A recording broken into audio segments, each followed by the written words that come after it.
আজকে এলিফ্যান্টা কেভস দর্শন করার জন্য গেটওয়ে অফ ইন্ডিয়ার সামনে এসেছি। তো গেটওয়ে অফ ইন্ডিয়া এখন পুরো রেনোভেশন চলছে এখানে পেছনে। এইটা হচ্ছে আমাদের ফেরি, এখান থেকে এখন উঠবো। প্রচুর ভিড়ভাড় হয়ে আছে, জার্নি শুরু হবে। 30 রুপিস এক্সট্রা দিয়ে এই বোটের ওপরে উঠেছি। বোটের ওপরটা একদম পুরো খালি, এখানে কেউ নেই, কাউকে ওপরে উঠতে দেয় না। 30 টাকা এক্সট্রা দিলে পরে ওপরে উঠতে হবে। তো 30 টাকা এক্সট্রা দিয়ে ওপরে উঠেছি। এখান থেকে বম্বের স্কাইলাইনটা ভালো দেখা যায়। ওইটাই হচ্ছে মেরিন ড্রাইভ, পুরো ঘুরে গেছে যেটা। আমরা এইদিকে চলেছি টুয়ার্ডস এলিফ্যান্টা কেভস।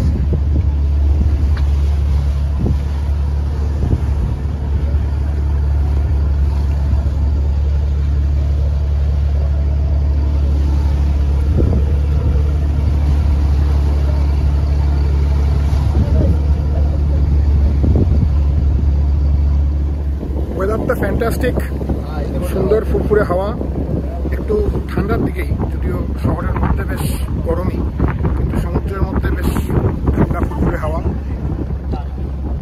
1 ঘন্টার রাইড, যেটা বললাম। ওপরে কয়েকজন এসছে, আমাকে দেখেই তারা শিখলো যে 30 টাকা দিলে পরে আসতে পারা যায়, কিন্তু ওপরটা একেবারেই খালি।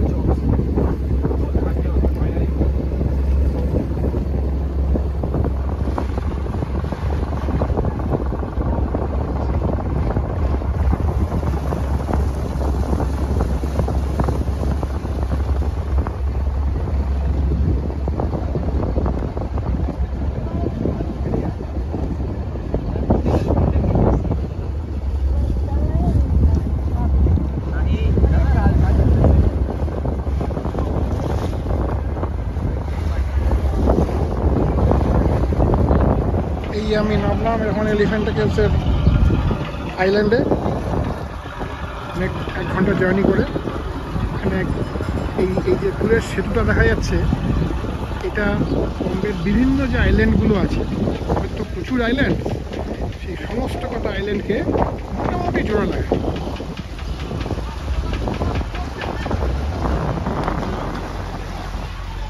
এই বিরাট লম্বা একটা জেটি, সেখানে একটা ছোট্ট টয় ট্রেনের বন্দোবস্তও আছে, যারা হাঁটতে পারে না তাদের জন্য।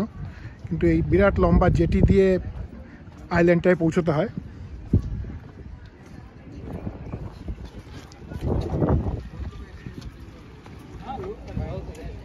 আর এইটাই হচ্ছে এলিফ্যান্টা আইল্যান্ড।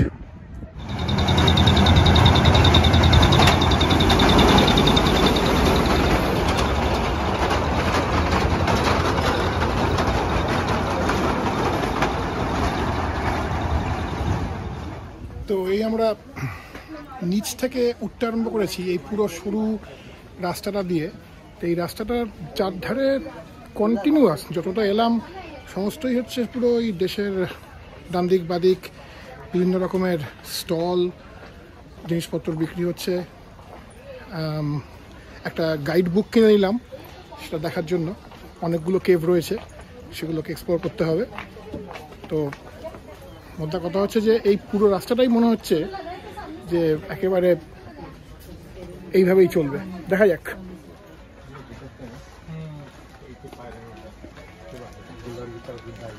বিভিন্ন রকমের হ্যান্ডিক্রাফটস, খাওয়া দাওয়া থেকে আরম্ভ করে কি নেই, মানে পুরো এই কেভে যাওয়ার রাস্তাটা পুরোপুরি একটা কমার্শিয়ালাইজ করে দিয়েছে আর কি। এই উঠতে উঠতে এখন পুরো জিনিসটা সিঁড়ি, দম নিতে হচ্ছে একটু করে, আরো উঁচু, অনেক উঠতে হবে। এই এতক্ষণে 600টা সিঁড়ি বেয়ে ফাইনালি এলিফ্যান্টা কেভসের জায়গাটায় পৌঁছলাম। এই হচ্ছে এন্ট্রি, আর এই হচ্ছে দ্য ইউনেস্কো হেরিটেজ সাইট, যেখানে এখন ঢুকছি। এইখান থেকে টিকিট কাটতে হলো ভারতীয়দের জন্য 40 টাকা আর অভারতীয়দের জন্য 600 টাকা। আমি ভারতীয় হয়ে 40 টাকার টিকিটই কাটলাম, এই ঢুকেছি এখন। এই হচ্ছে প্রথম কেভ, এটা পুরো সুন্দরভাবে সাজানো রয়েছে জিনিসটা। এটা হচ্ছে দ্য কেভ নাম্বার 1।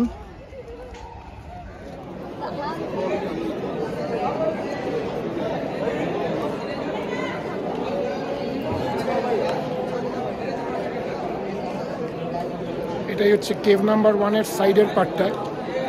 ঢুকবো এখানে।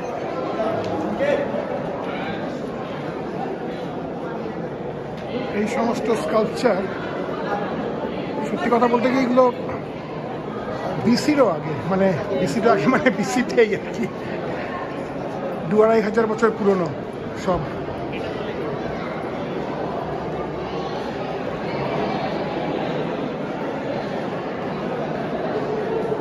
ইলোরা কেভসে যেরকম খোদাই করা আছে সমস্ত পাথরের মধ্যে, তেমনি এখানেও পাথরের মধ্যে সমস্ত খোদাই করা।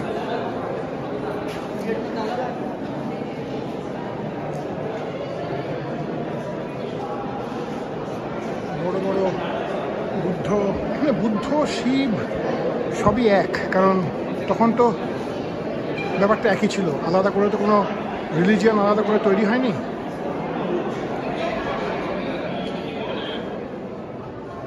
অধিকাংশ মূর্তিগুলোই সমস্ত ভেঙে ভেঙে গেছে। এর ওপরেও ছিল অনেক কিছু, কিন্তু ওপরগুলো ছাদগুলো সবই ভেঙে গেছে। অন্যান্য কয়েকটা জায়গায় রয়েছে হয়তো, এখানে কিছু ভগ্নাবশেষ রয়েছে বলা যেতে পারে আর কি। অবশ্যই পুরো অন্ধকার কেভের মধ্যে।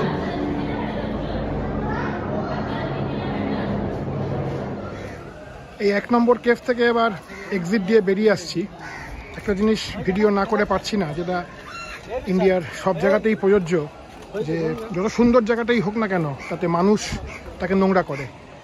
এই যে বিভিন্ন রকমের চিপসের প্লাস্টিক, জলের বোতল, প্রচুর ফ্রুটি, সমস্ত কিছু এখানে ছুঁড়ে ফেলে দেয়। প্রচুর ট্র্যাশ ক্যান ছড়ানো ছড়িয়ে রয়েছে চারিদিকে, তবু লোকে এরমভাবে নোংরা করে। এই সেন্সটাই নেই মানুষের, এবং সেই জন্যই দেশটার উন্নতি এতটাই স্তীমিত।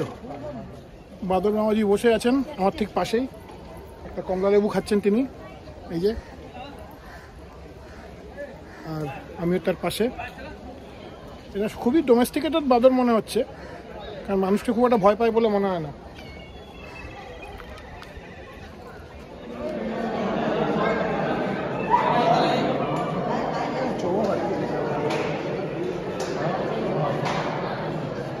এইটাও সেরকমই একটা কেভ। এটাকে রেস্টোর করে অ্যাটলিস্ট স্টেবল অবস্থায় রেখে দেওয়া হয়েছে। ছোট্ট একটা গুহা এন্ট্রান্স, কিন্তু ভেতরে যা ছিল কিছুই আর নেই।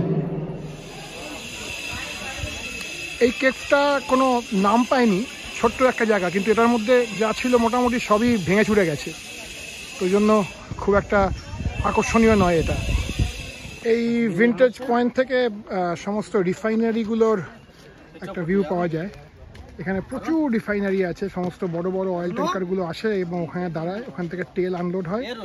এখানেই অনেকটা রিফাইনারি কাজ হয়, তারপর before it even goes to the mainland. আর এই যে একটা ছোট্ট গ্রাম দেখা যাচ্ছে, এই পুরো আইল্যান্ডটাতে এরকম 3টে গ্রাম রয়েছে, তার মধ্যে একটা হচ্ছে এইটা। নামটা দেখলাম কোথায় একটা লেখা ছিল, ভুলে গেছি।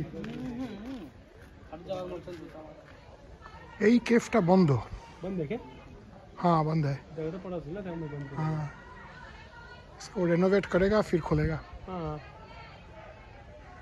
क्योंकि अभी ये पानी तो अभी नहीं मिलेगा, मानसून के टाइम में तो ज़रूर होगा, लेकिन अभी ये डेंजरस है। अभी नीचे का दरवाजा फोड़े ऊपर नीचे आएगा ना। हाँ ঠিক।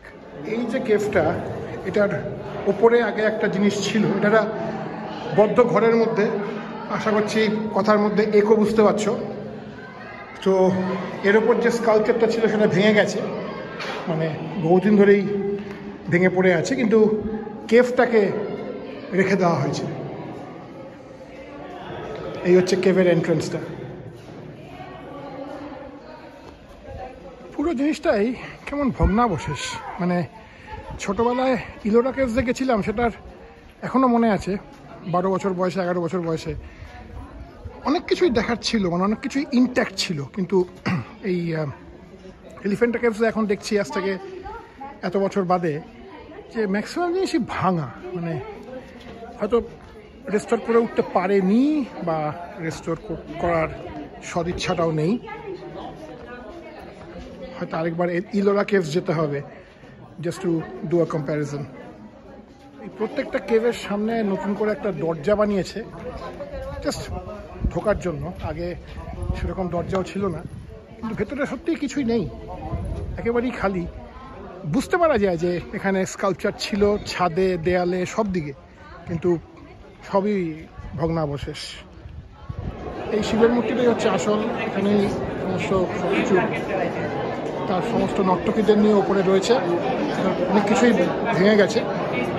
আর ডান দিকে বাদিকে সিমেট্রিক্যালি রয়েছে অনেক কিছু। এই শিবলিঙ্গটা মডার্ন মানুষরা লাগিয়েছে, এটা ডেফিনেটলি আগে ছিল না। এইটা এখানে একটা স্কাল্পচার ছিল, সেই স্কাল্পচারটা ভেঙে যাওয়ার পরে 20th সেঞ্চুরির মানুষ এখানে একটা শিবলিঙ্গ বসিয়ে দিয়েছে, এবং প্রচুর লোকজন এই পার্টিকুলার গুহাটার মধ্যে চটি ফটি খুলে এসে ঢুকে যেটুকু জল তাদের রয়েছে তাদের বোতলের মধ্যে চেষ্টায় কষ্ট পেলেও সেই শিবের মাথায় একটু করে জল দিচ্ছে। এই মেন কেভে যতগুলো মূর্তি আছে সেগুলো অনেকটাই রেস্টোর্ড, এবং এখানে এটাই হচ্ছে মানে মেন আসল শিবের ত্রিমূর্তি। এবং তারপরে শিবের বিভিন্ন রকমের ইনকার্নেশনস এবং শিবের বিভিন্ন রকমের রূপ সেগুলো রয়েছে। যেটা আরও ছিল সেটা হচ্ছে ছাদের ওপরে অনেক ব্রহ্মা বিষ্ণু মহেশ্বরের অনেক ছবি টবি ছিল, অনেক কার্ভিংস ছিল, সেই কার্ভিংসগুলো অর্ধেকটাই ভেঙে গেছে। সত্যি দুঃখের ব্যাপার যে এরকম একটা সুন্দর প্রাকৃতিক সৌন্দর্যের জায়গাকে এটা একটা off the beaten track, Elephanta কেভসের সাইড দিয়ে, পেছনের পাহাড় দিয়ে, ওরে বাবারে ও পেছনের পাহাড় দিয়ে ওপরে উঠছি, কিন্তু চারিধারে কি নোংরা, মানে দুঃখ লাগে, সত্যি দুঃখ লাগে। ছি ছি।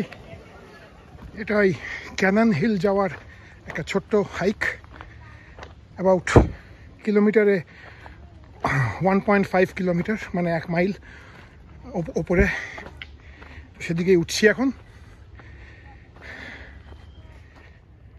চলছি, উঠছি। আরও অ্যারাউন্ড 300 মিটার মতো রয়েছে। কে বলবে শীতকাল।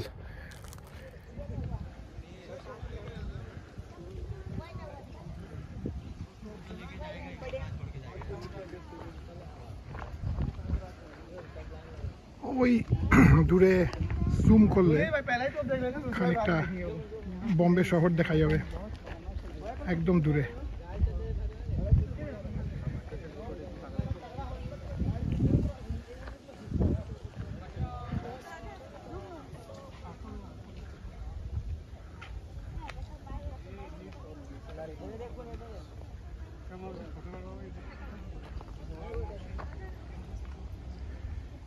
এই আইল্যান্ডের এটাই সব থেকে উঁচু পয়েন্ট। এই ক্যানন হিলে আগে একটা ছোটোখাটো ফোর্ট মতন ছিল, যে ফোর্টটা থেকে কিছু একটা হয়তো রক্ষা করত। সেই ফোর্টের এখন এই অবস্থা, ভগ্নাবশেষ।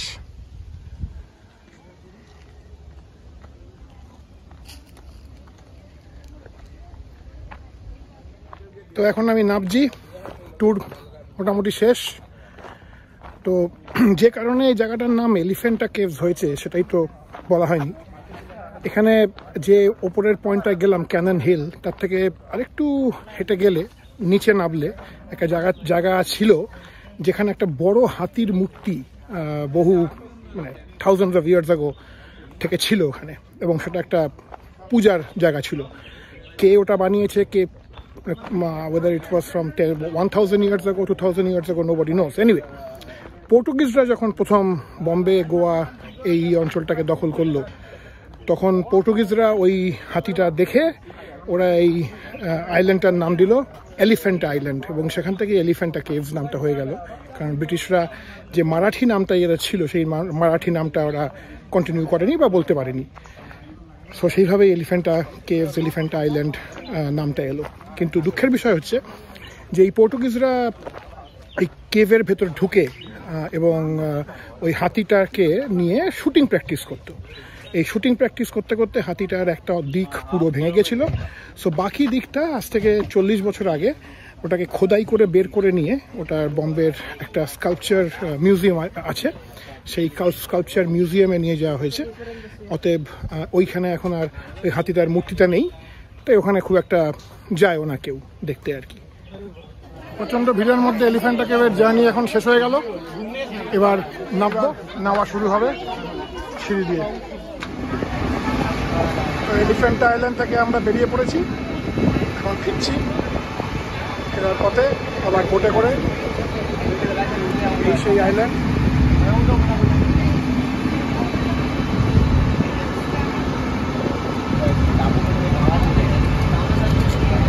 এটাতেই আমার এই ভিডিও লগ শেষ হলো। টোটাল ক্যাওসের মধ্যে ওপরে টিকিট জোগাড় করে কোনো এখন এই ফেরিতে উঠবো এবং এখান থেকে 1 ঘন্টার ফেরি জার্নি, সেখান থেকে এলিফ্যান্টা কেভস যাওয়া হবে।